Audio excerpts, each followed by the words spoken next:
Oui, en fait, c'était une demande très forte de mes abonnés, parce que j'ai quand même la chance de parler à 160 000 abonnés sur Twitter.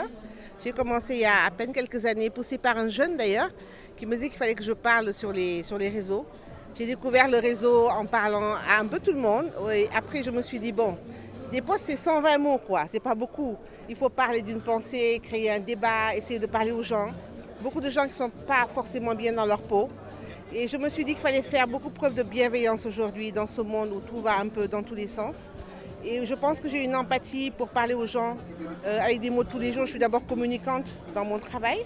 Et j'avais envie de dire ce que j'ai envie qu'on me dise tous les jours. C'est quand même que, voilà, que je suis positive, que je vois la vie du bon côté. J'avais envie de transmettre ça à tout le monde.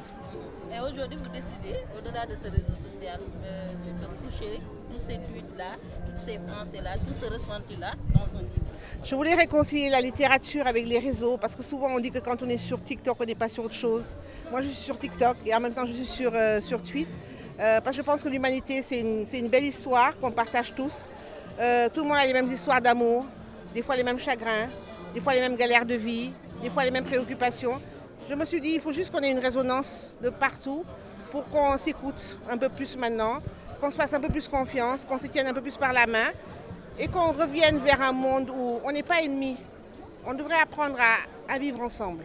Et on essaye juste par rapport à quelques mots tous les jours de réconcilier tous ces gens qui sont autour de nous et de dire simplement que la vie est tellement belle. On a tellement la chance d'être dans un magnifique pays de paix et que c'est toutes ces constructions-là au jour le jour qui permettent aussi d'avoir aujourd'hui ça. Et merci à tout le monde d'être venu parce que je suis vraiment impressionnée par tout le monde. Oui, mais moi je me suis découverte thérapeute par l'exercice des tweets parce que j'ai beaucoup d'amoureux qui m'appellent en message privé et qui me disent Jacqueline ma copine ceci, Jacqueline mon copain cela, mon mari ou mon épouse. Bien sûr qu'on est conscient que le verbe est thérapeutique. Bien sûr qu'on est conscient que l'écriture est thérapeutique. Bien sûr qu'on est conscient de ce qu'on fait quand on écrit. Mais c'est aussi nos propres douleurs qu'on transmet et on se rend compte qu'on les partage finalement avec tout le monde. On n'a pas de vie spécialement différente. On a à peu près des mêmes destins.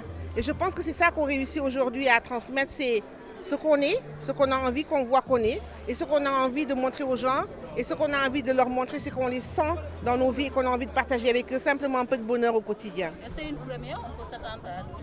C'est la première dans le monde.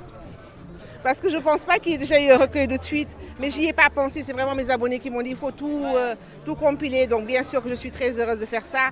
Et ça va continuer parce que j'ai écrit plus de 10 000 tweets. J'en ai sorti 1200. Donc je pense qu'il y a encore des volumes qui vont venir. Est-ce que vous avez des appréhensions par rapport à ça au moment de vous lancer sur ce premier recueil de tweets? Aucune appréhension. J'ai reçu tellement d'amour dans la communauté de tweets que j'ai envie de le rendre. Bon, c'est vrai que de temps en temps, il y a des gens qui ne sont pas très contents d'être ce qu'ils sont, d'être qui ils sont. Mais c'est à nous de comprendre les aigreurs de la vie parce que tout le monde n'a pas un destin ensoleillé.